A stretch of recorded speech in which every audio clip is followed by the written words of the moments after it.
Baik, Assalamualaikum warahmatullahi wabarakatuh. Sebelumnya perkenalkan kami dari kelompok 6 PJBL Bahasa Indonesia. Sebelum itu perkenalkan nama saya Salwa Azkia sebagai sekretaris dalam PJBL Bahasa Indonesia dan rekan saya sebagai ketua dan saya Salwa Srihanya sebagai bendahara. Dalam video kali ini kita akan menyampaikan tentang hasil penelitian kami selama di lapangan yang berjudul tentang strategi usaha keberlanjutan para pedagang beras di Pasar Cikurbuk, Tasikmalaya untuk meningkatkan daya saing dan ketahanan ekonomi dalam keberlanjutan jangka panjang. Latar belakang dalam proyek kami yang pertama, kami mengambil suatu studi kasus yang ada pada Pasar Cikurbuk, di mana Pasar Cikurbuk sendiri merupakan pusat perdagangan yang menopang ekonomi lokal, terutama pada para pedagang beras yang ada di sana. Namun mereka juga harus menghadapi tantangan yang begitu besar, seperti dalam persaingan pasar modern, fluktuasi harga, hingga kurangnya inovasi dalam berbisnis. Penelitian ini bertujuan untuk mengidentifikasikan strategi keberlanjutan untuk meningkatkan daya saing dan ketahanan ekonomi pedagang beras. Melalui pendekatan PJBL, video ini akan menjadi media edukasi dan inspirasi bagi pedagang untuk mengembangkan usaha yang tangguh dan berkelanjutan di tengah dinamika ekonomi. Pasar Cikurbuk di Tasikmalaya bukan hanya pusat perdagangan, tetapi juga cerminan perjuangan para pedagang beras yang gigih. Dari kisah mereka, kita belajar bagaimana bertahan, berinovasi, dan berusaha di tengah berbagai tantangan ekonomi. Sebagian besar pedagang di Pasar Cikurbuk telah menjalankan usaha beras mereka secara turun-temurun. Usaha ini tidak hanya menjadi sumber penghidupan, tetapi juga warisan keluarga yang harus dijaga. Alasan utama mereka tetap berjualan adalah kebutuhan ekonomi serta stabilitas barang dagangan seperti beras yang menjadi bahan pokok yang masyarakat.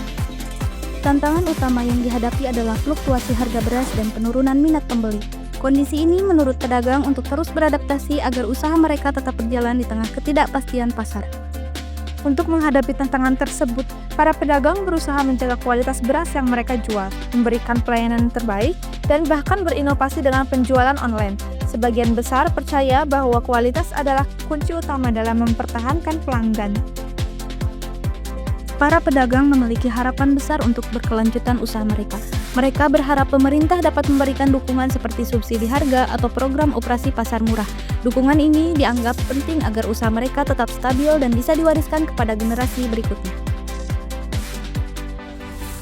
Kisah para pedagang di Pasar Cikurbuk menunjukkan bagaimana usaha beras, inovasi, dan harapan mampu menjaga keberlangsungan sebuah usaha. Mari kita dukung mereka karena perjuangan mereka adalah bagian dari kehidupan ekonomi masyarakat kita. Bersama kita bisa menciptakan perubahan yang berarti.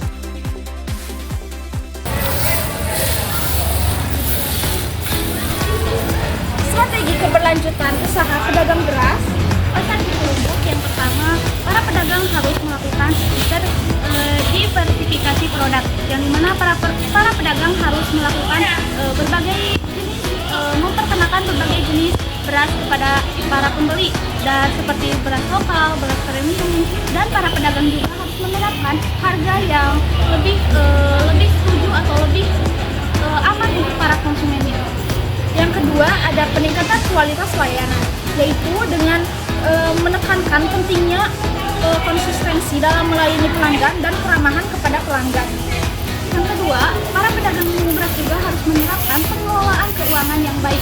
Beliau harus menerapkan di mana sistem mencatat dari pengeluaran hingga pencatatan pengeluaran dan pendapatan. Dan yang keempat, ada para pedagang harus menerapkan yaitu sistem pengelolaan uang yang baik, di mana para pedagang beras harus menerapkan pencatatan uang dari mulai pengeluaran hingga pendapatan, sehingga para pedagang akan lebih kompetitif dalam melakukan suatu perdagangan yang lebih berkelanjutan untuk depannya. Selanjutnya, yang keempat ada pemanfaatan teknologi dan digitalisasi, yaitu dengan membahas pentingnya pemanfaatan media sosial seperti Facebook dan WhatsApp untuk mempromosikan produknya. Dan yang terakhir, para pedagang harus melakukan kolaborasi dengan perusahaan. Para pedagang harus melakukan hubungan yang baik atau menjalin hubungan dengan para petani, sehingga para pedagang beras di Pasar Cikurbuk khususnya akan mendapatkan pasokan beras yang sangat bagus dan pastinya harganya juga yang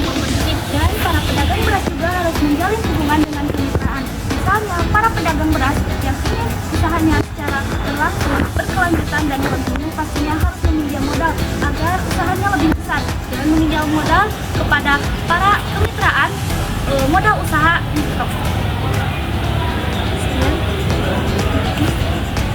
Melalui penerapan strategi yang tepat, para pedagang beras yang ada di pasar Cikurubuk itu dapat meningkatkan dan juga menjaga stabilitasan para pedagang beras yang ada di pasar Cikurubuk sehingga mereka dapat beradaptasi dengan dinamika pasar sesuai dengan kondisi zaman sekarang. Baik teman-teman semuanya, bahwasannya kesimpulan yang dapat kita ambil yaitu strategi keberlanjutan usaha para pedagang beras di pasar Cikurubuk Tasikmalaya merupakan sesuatu yang sangat penting untuk meningkatkan daya saing dan juga keberlanjutan para pedagang beras di pasar Cikurubuk Kota Tasikmalaya. Hal ini menunjukkan bahwa inovasi para pedagang dan juga strategi mereka dalam menjaga kestabilitasan ekonomi mereka itu sangatlah penting bagi para pedagang. Hal ini menunjukkan bahwa inovasi bisnis, pengelolaan uang yang baik, serta adaptasi terhadap dinamika pasar merupakan salah satu kunci keberhasilan dalam menjaga keberlanjutan ekonomi pasar. Video ini diharapkan dapat menjadi inspirasi dan juga motivasi bagi para pedagang beras khususnya ataupun bagi masyarakat pada umumnya. Sekian, terima kasih. Wassalamualaikum warahmatullahi wabarakatuh.